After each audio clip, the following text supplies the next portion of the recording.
In today's video, I'm going to teach you how to connect HubSpot to n8n. This process is quite straightforward and, with the right guidance, a breeze to follow.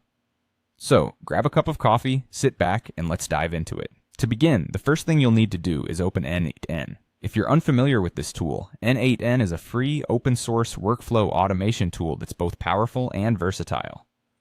It allows you to connect different applications to synchronize data, automate manual tasks, and more. Once you have n8n up and running, let's move forward to the next step. Now, navigate to the Credentials section within n8n. This is where you'll manage the connections for different services you want to integrate. Credentials are essential because they allow n8n to securely connect to your various accounts and services. Good!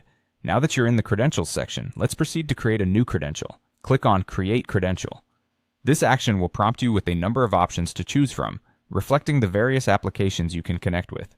We are focusing on HubSpot today, so go ahead and select HubSpot from the list you see.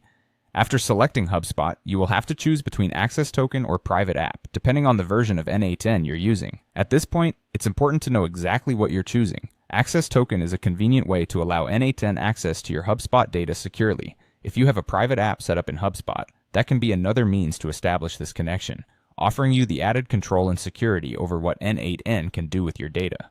In the next step, paste your private app access token into the designated field. This token is a unique string that verifies your permission to allow n8n to access your HubSpot account. You can obtain this token from your HubSpot account settings. It's crucial to ensure that the token is accurate, as even a minor error can lead to connection issues. After entering the token, you'll save and test the credential.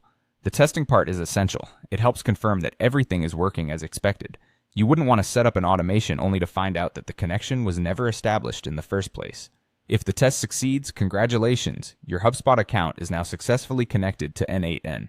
Incredible, isn't it? You can now build workflows that automate tasks and move data seamlessly between n8n and HubSpot. This integration sets the stage for streamlined productivity and efficiency, and that's all there is to it. You've just learned how to connect HubSpot to n8n with ease. Remember to keep exploring the capabilities of n8n and experiment with different workflows to unlock the full potential of your tools. Thanks for tuning in, and don't hesitate to reach out in the comments if you have any questions or need further clarification. Happy automating!